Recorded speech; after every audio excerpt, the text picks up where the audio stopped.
Hello students, I am Geeta Chugh. Welcome to my channel Learn English with Geeta ma'am. Today we are going to study a chapter from class 9th book Beehive.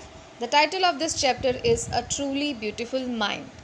Generally beautiful word हम use करते हैं beautiful face के साथ में, face word के साथ में, या फिर we can say beautiful heart, लेकिन यहाँ पे राइटर ने लिखा है ब्यूटीफुल माइंड. सो रीज़न हमें इस चैप्टर को पढ़ने के बाद ही पता चलेगा. ठीक है. It is about Albert Einstein. उनकी लाइफ से, उनकी पर्सनल लाइफ से कुछ पेजेस यहाँ पे ओपन होने वाले हैं. So let's reveal the secrets of his life. Albert Einstein was born on 14th March 1879 in the German city of Ulm. Here it is told कि उनका बर्थ डेट क्या था और बर्थ प्लेस क्या था. ठीक है. Without any indication that he was destined for greatness. और उनके बर्थ के टाइम ऐसा कोई इंडिकेशन नहीं था कि वो एक जीनियस बनने वाले हैं या he is going to do something great. ठीक है.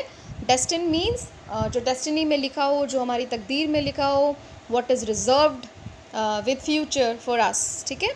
तो ये कहा जा रहा है कि वो, क्योंकि बाद में ही turned into a synonym for genius, लेकिन उनके बर्थ के टाइम पर ऐसा कोई भी इंडिकेशन नहीं था कि वो एक ग्रेट पर्सनालिटी बनने वाले हैं. On the contrary his mother thought Albert was a freak. बल्कि इसके ऑपोजिट उनकी मदर को तो ये लगता था कि he was a freak. Freak means a person who is unusual and doesn't behave, look और थिंक लाइक अदर्स. मीन्स उनकी मदर को कुछ एबनॉर्मल लगता था उनके बिहेवियर में, उनकी लुक में. क्या था? Let's see. To her his head seemed much too large. उनकी मदर को लगता था कि उनका जो हेड है वो नॉर्मल बच्चों की तरह से नॉर्मल साइज़ का नहीं है. It seemed too large to her. At the age of 2.5 Einstein still wasn't talking. ठीक है. 2.5 ईयर्स के हो गए थे बट स्टिल वो बात नहीं करते थे. when he finally did learn to speak, he uttered everything twice. और जब फाइनली उन्होंने बोलना सीखा तो वो हर चीज़ को 2 बार बोलते थे. ठीक है. Einstein did not know what to do with other children and his playmates called him brother boring. एक और unusual behavior कि उनको समझ में नहीं आता था कि वो अपने जो साथ के बच्चे हैं उनके साथ में कैसे टाइम स्पेंड करें, है ना. तो इसलिए उनके जो playmates हैं वो उन्हें बुलाते थे brother boring. So the youngster played by himself. इसलिए वो खुद ही, मतलब अपने साथ ही वो अपना टाइम स्पेंड करते थे, खुद के साथ ही खेलते थे. यहाँ पे एक ब्लू पैराग्राफ दिया हुआ है. इसमें जो बताया हुआ है मैं आपको शॉर्ट में बता देती हूँ, ये इस चैप्टर का पार्ट नहीं है. यहाँ पे बताया है कि Otto Neugebauer, historian of ancient mathematics जो हैं, इन्होंने बताया आइंस्टाइन के बारे में कि उनको अगर लेजेंड कहा जाता है तो दैट इज़ फेयरली ऑथेंटिक. ठीक है. कि उनको लेजेंड कहना बिल्कुल सही है. अब उन्होंने एक इंसिडेंट बताया है कि एक रात को डिनर टेबल पे क्योंकि सबको पता है कि he was a late talker, है ना, लेट बात करना शुरू किया था. तो डिनर टेबल पे सडनली उन्होंने बोला कि the soup is too hot. तो उनके पेरेंट्स ने बहुत रिलैक्स्ड फील किया इस चीज़ को सुन के. He had never said a word before, क्योंकि इससे पहले वो बिल्कुल कुछ बोलते ही नहीं थे. तो जब उनके पेरेंट्स ने उनको बोला कि आप अब तक कुछ क्यों नहीं बोले, है ना, तो एल्बर्ट ने रिप्लाइड किया because up to now everything was in order. तो वो कह रहे हैं कि अब तक सब कुछ जो है वो एक ऑर्डर में था, वो सिस्टमैटिक था, वो सब कुछ सही था, इसलिए मैं कुछ नहीं बोला. Means he was very smart. Thereafter so the youngster played by himself much of the time. Means ज़्यादा टाइम वो खुद के साथ ही स्पेंड करते थे, खुद से ही खेला करते थे. He specially loved mechanical toys. Mechanical toys उन्हें बहुत पसंद थे. Looking at his newborn sister Maja, he is said to have said fine but where are her wheels. Means जब उनकी सिस्टर का बर्थ हुआ, जिनका नेम था माजा, तो उन्होंने उनको देख के बोला कि ठीक है सब कुछ, लेकिन इनके व्हील्स कहाँ हैं. ठीक है. Means he assumed everything like a mechanical toy. उनको हर चीज़ में मैकेनिकल टॉय के फीचर्स चाहिए थे, इसलिए उन्होंने जब अपनी न्यूबॉर्न सिस्टर को देखा तो उन्होंने बोला कि इसके व्हील्स कहाँ हैं. ठीक है. A headmaster once told his father that what Einstein chose as a profession wouldn't matter because he will never make a success at anything. अब उनके जो हेडमास्टर हैं उन्होंने एक बार उनके फादर को बताया कि आइंस्टाइन किसी भी प्रोफेशन को चूज़ करें उससे कोई फ़र्क नहीं पड़ने वाला क्योंकि वो कभी भी किसी भी चीज़ में सक्सेसफुल नहीं होने वाले, ठीक है। Einstein began learning to play the violin at the age of 6 because his mother wanted him to. अब उन्होंने वायलिन बजाना सीखा जो कि उनकी मदर की विश थी, ठीक है। He later became a gifted amateur violinist, maintaining this skill throughout his life. Amateur का मतलब होता है doing something for personal enjoyment rather than as a profession. तो एक प्रोफेशनलिस्ट की तरह नहीं बल्कि एक हॉबी की तरह आप ले सकते हैं। उन्होंने वायलिन बजाना कंटिन्यू रखा, continued with it. Fine. But Albert Einstein was not a bad pupil. Pupil means a student, follower. तो वो एक बुरे follower नहीं थे, बुरे student नहीं थे. He went to high school in Munich, where Einstein's family had moved when he was 15 months old and scored good marks in almost every subject. Munich जो है ये जर्मनी में है। तो बताया जा रहा है कि वो हाई स्कूल में जब म्यूनिक में गए, जहाँ पे आइंस्टाइन की फैमिली जो है वो जब आइंस्टाइन की एज 15 मंथ्स की थी वहाँ पे शिफ्ट हो गई थी, तब उन्होंने ऑलमोस्ट एवरी सब्जेक्ट में अच्छे मार्क्स स्कोर किए थे। He was not a bad student, ठीक है।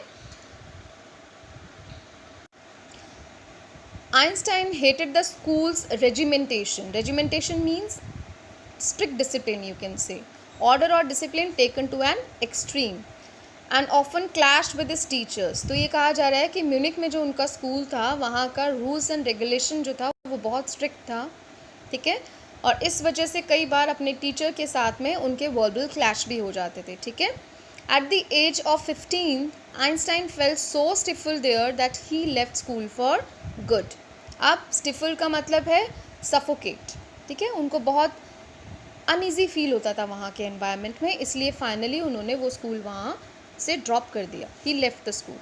The previous year Albert's parents had move to Milan and left their son with relatives. उससे एक साल पहले ही, ठीक है, उनके पेरेंट्स जो हैं वो मिलान शिफ्ट हो गए थे और अपने सन को उन्होंने यानी एल्बर्ट आइंस्टाइन को उन्होंने अपने रिलेटिव्स के पास में छोड़ दिया था। After prolong discussion Einstein got his wish to continue his education in German speaking Switzerland in a city which was more liberal than Munich. अब बहुत डिस्कशन हुआ आगे की स्टडीज़ के लिए और finally he agreed to continue, he wished to continue his studies in German speaking Switzerland, fine, which was more liberal than Munich. और इसका रीज़न क्या था? लिबरल का मतलब होता है willing to understand and respect others opinions, कि वहाँ के जो लोग हैं वो दूसरों को अच्छे से समझते थे, है ना, and they knew how to respect others opinion.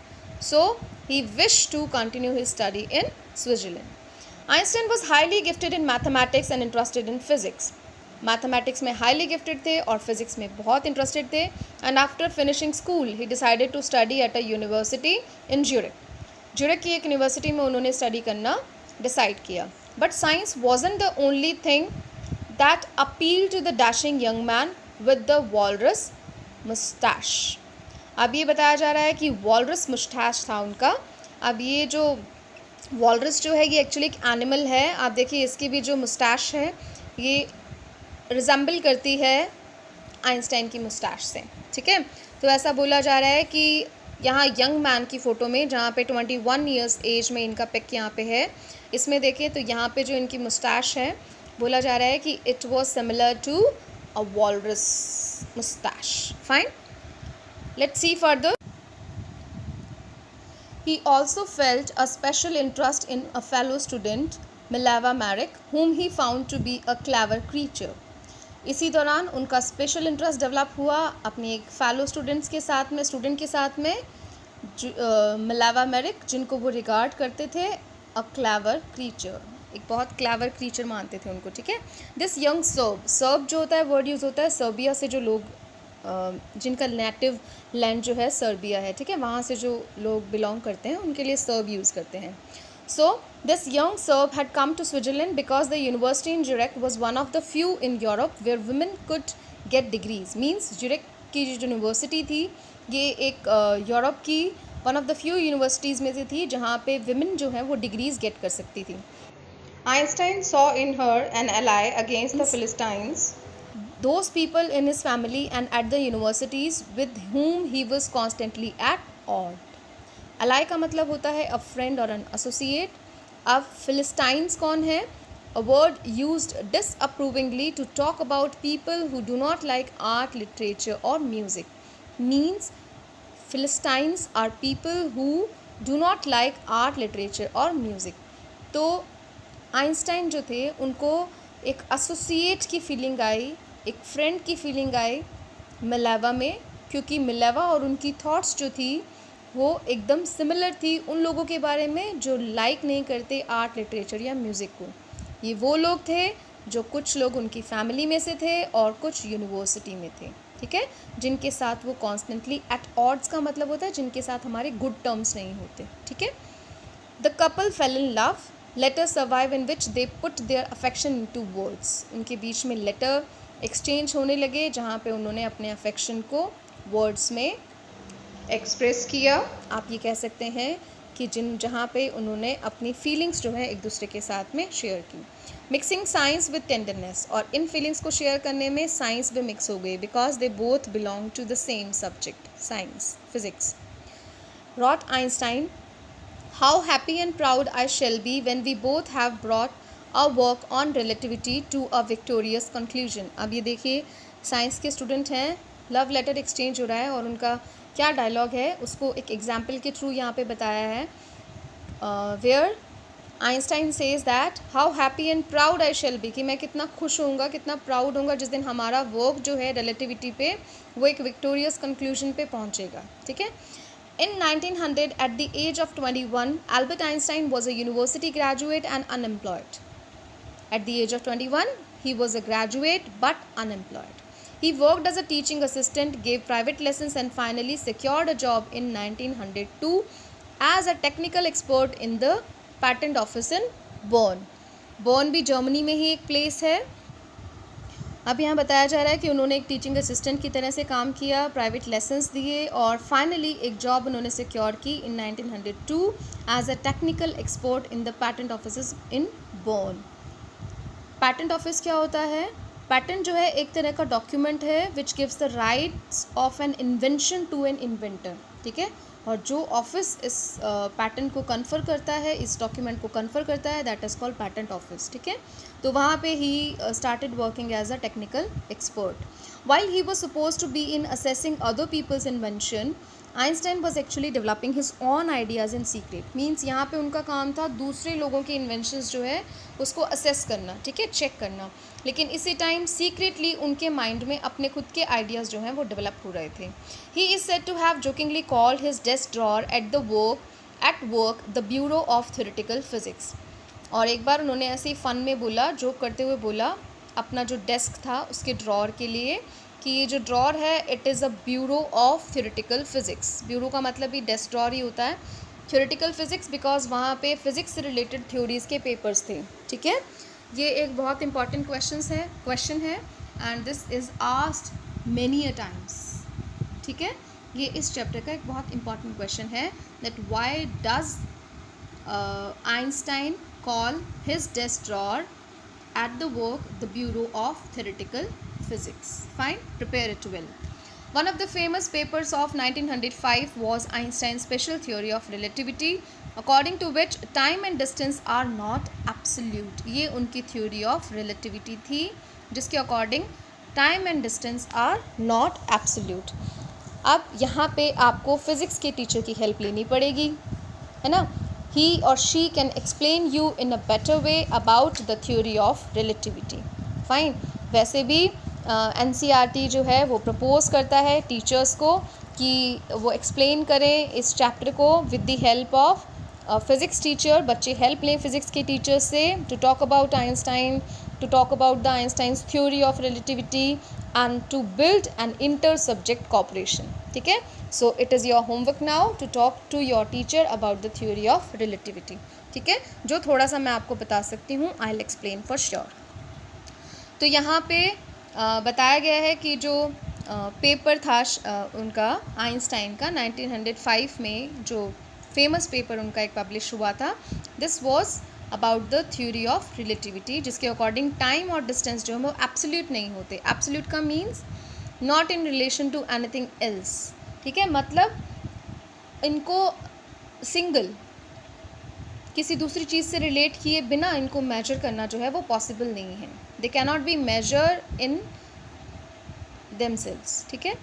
Itself आप टाइम को भी मेजर नहीं कर सकते और इटसेल्फ आप डिस्टेंस को भी मेजर नहीं कर सकते. आपको इसको किसी चीज़ के रिलेशन में ही मेजर करना पड़ेगा. ठीक है.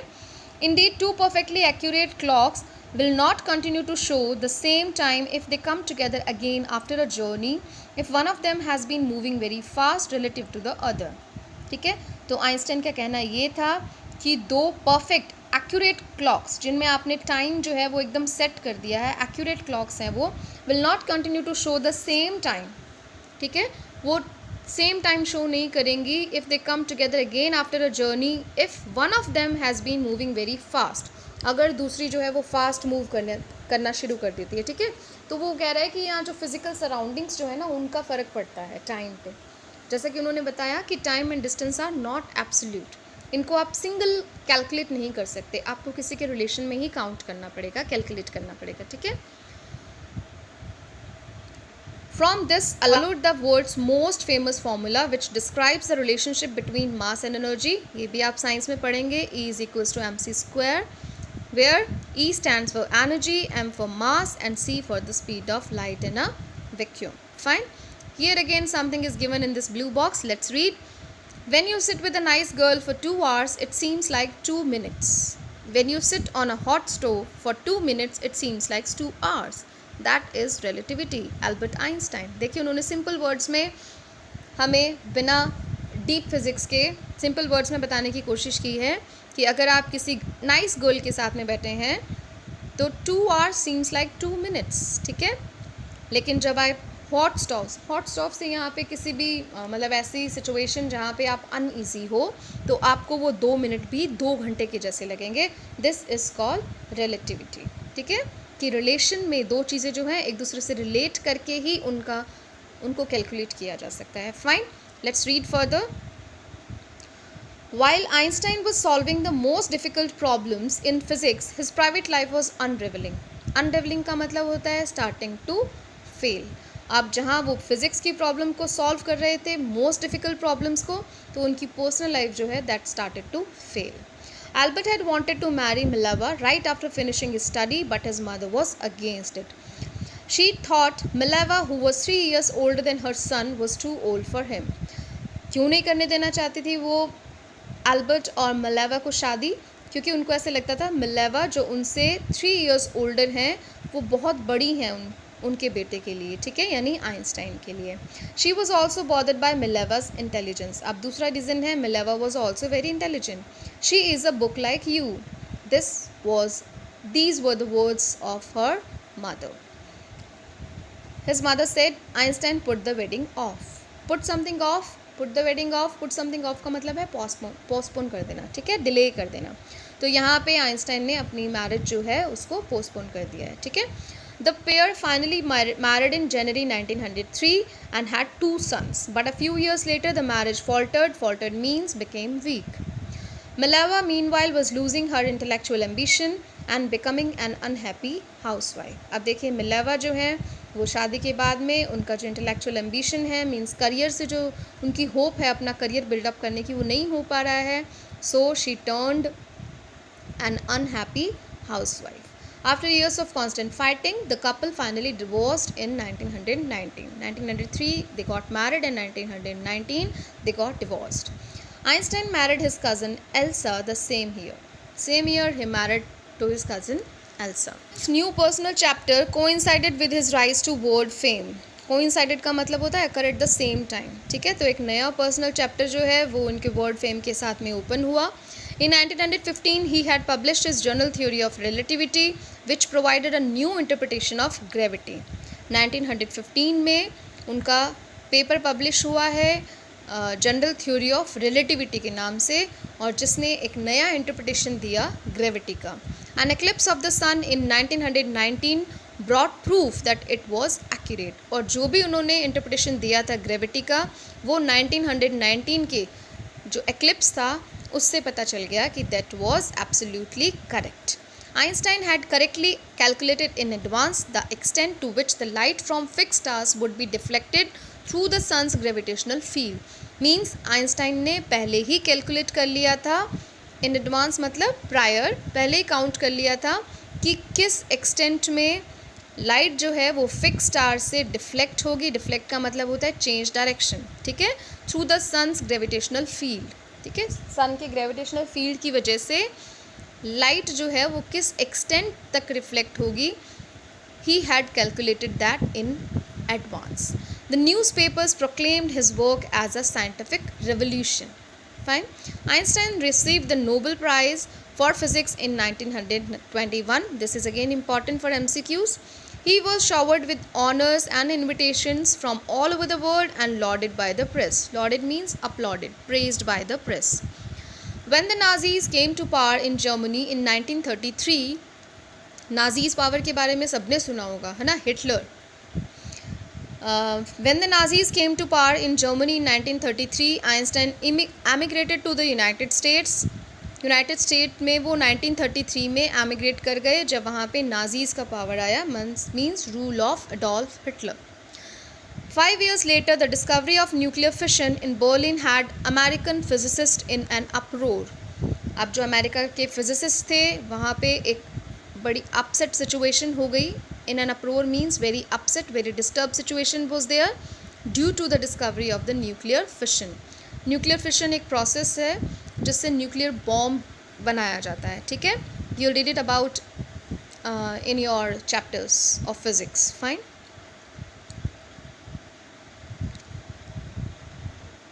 Many of them had fled from fascism just as Einstein had, and now they were afraid the Nazis could build and use an atomic bomb. Fascism क्या होता है? ये एक तरह का आप ये कह सकते हैं कि जहाँ पे रेस को इंडिविजुअल से ज़्यादा कंसीडर किया जाता है, ठीक है. इसी वजह से हिटलर रूल के टाइम में जर्मनी से फ्लेड करके आ गए थे यूएस में आइंस्टाइन, और बहुत सारे उन जो अमेरिकन फिजिसिस्ट हैं वो भी वहाँ से फ्लाई करके, मतलब वहाँ से रन करके वहाँ से आ गए थे, ठीक है. Because they were afraid the Nazis could build and use an atomic bomb, ठीक है. न्यूक्लियर फिशन डिस्कवर हो गया था, सो ऐसा फियर था कि नाजीज जो हैं वो न्यूक्लियर बॉम्ब बना सकते हैं, एटमिक बॉम्ब बना सकते हैं. So due to the fear many American physicists fled from there. Here you can see a pic of all the American physicists sitting together.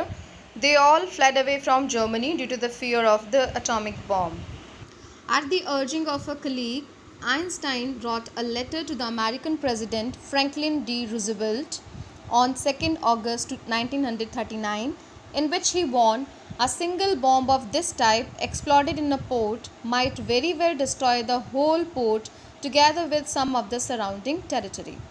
Now, अर्ज का मतलब होता है रिक्वेस्ट, मतलब उनका जो कलीग जो थे, उनके जो साथ काम करने वाले थे, उनकी रिक्वेस्ट पे आइंस्टाइन ने एक लेटर लिखा American president, contemporary American president Franklin D Roosevelt, जो कि 32nd यूएस प्रेसिडेंट थे, ठीक है. This letter was written on 2nd August 1939 and in this letter he wrote that a single bomb of this type, ठीक है, कि इस तरह का एक सिंगल बॉम्ब, एटॉमिक बॉम्ब की बात हो रही है, अगर एक पॉट में एक्सप्लोड होता है तो उस पॉट को तो पूरी तरह से डिस्ट्रॉय कर ही देगा, बट साथ के साथ में जो सराउंडिंग टेरिटरी है, आसपास का जो एरिया है, वो भी पूरी तरह से डिस्ट्रॉय हो जाएगा. His words did not fail to have an effect. इनके वर्ड्स का इफ़ेक्ट ज़रूर पड़ा, फेल नहीं हुआ, लेकिन कैसे पड़ा, let's see. The Americans developed the atomic bomb in a secret project of their own and dropped it on the Japanese cities of Hiroshima and Nagasaki in August 1945. This is the time of Second World War.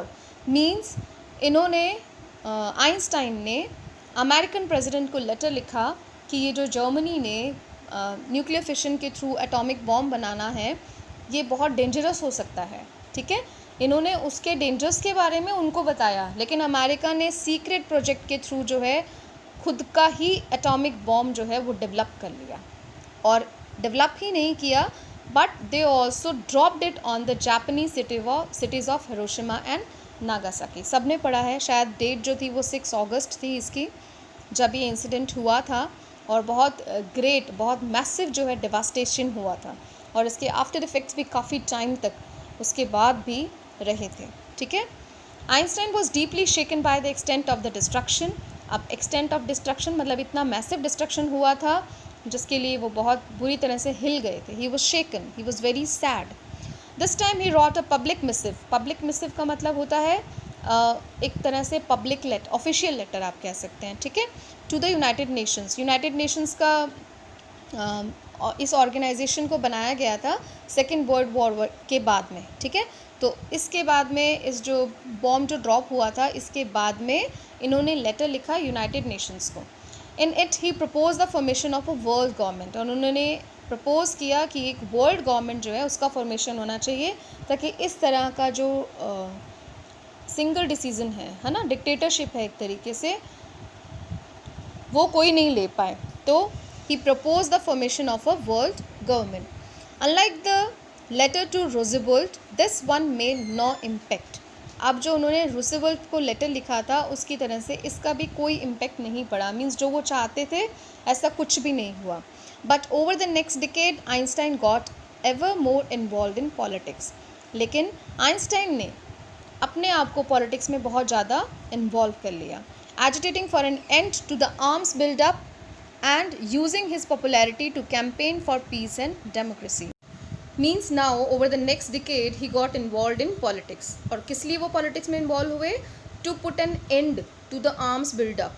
जो arms build-up हो रहा था अपने खुद के level पे, उसके लिए agitate करने के लिए, ठीक है। So he used his popularity to campaign for peace and democracy. Campaign का मीन्स होता है सीरीज़ ऑफ इवेंट्स के थ्रू जो है उन्होंने अपनी पॉपुलैरिटी का यूज़ किया, बहुत से इवेंट्स ऑर्गेनाइज किए to establish to set up peace and democracy पे।